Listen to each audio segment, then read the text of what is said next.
My grandpa left his house to me with the stipulation that I let my uncle rent it out until he could buy it, but he went behind my back and started doing renovations, so I kicked him out of his house to prove a point. I, 23M, was very close to my grandfather, who passed away last year. He left me his entire estate, including the house after my grandma divorced him. Before he passed, my grandma had asked him to let her son, my uncle, 50M, not biologically related to my grandfather, rent the house. They set up a 3-year contract for $1,800 a month, and at the end, he could buy the house for $377,000. The contract ends this November. After a lengthy probate process, the house is now officially in my name. My uncle asked if I'd extend the contract because of high interest rates, but I didn't want to. I'm hoping to buy my own home soon. My grandma pressured me, saying it's family, so I reluctantly agreed to extend it for 3 more years. While I was waiting for a new contract to be drafted, my uncle asked if he could start construction on the house.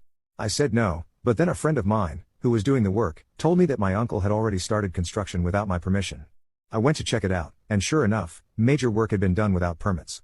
I confronted him, and he denied it until I showed him photos. He claimed it was his house and that he could do what he wanted. Later, during a family holiday, my uncle and his girlfriend ambushed me, proposing a 5-year contract with lenient rent terms, no restrictions on construction, and permission to sublet. I refused and said I'd have my lawyer draft the contract instead. During probate, my uncle and his girlfriend discussed what they would prefer contract-wise that left it more open-ended. I continuously listened to their wants, however, I told them in the end I would send them a contract drafted by my lawyer once the house was in my name.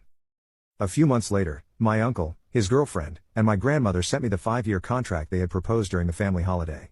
I firmly declined. My grandmother then called and berated me for not signing, claiming that if it weren't for her, I wouldn't have inherited anything from my grandpa. At that point, I lost my temper and said, "You have to be effing kidding me." She responded, "Your grandpa would be disappointed in you for using that language with me." I replied, "Don't use my grandpa against me," and hung up. Since then, my grandma and uncle have cut me off.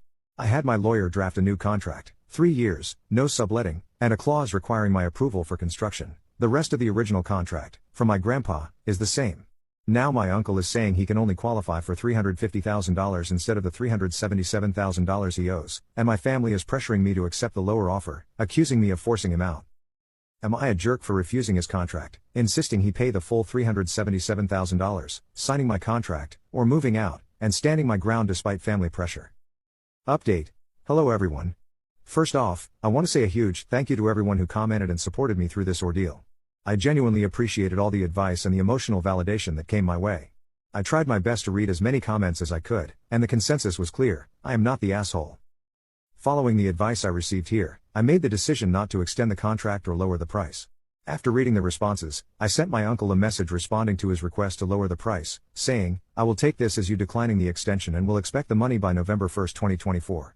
Since then, it appears I may have been officially cut off from my grandma and uncle. We happened to show up at the same restaurant last week, and there was absolutely no acknowledgement from them. Additionally, a close family member passed away recently, and no one from my family reached out to me about it, except for my mother. Despite the family strain, as of this morning, I officially received the funds for the house in full. That has been the biggest relief after all the stress of this past year. Again, thank you all for the advice, support, and truth checks I needed.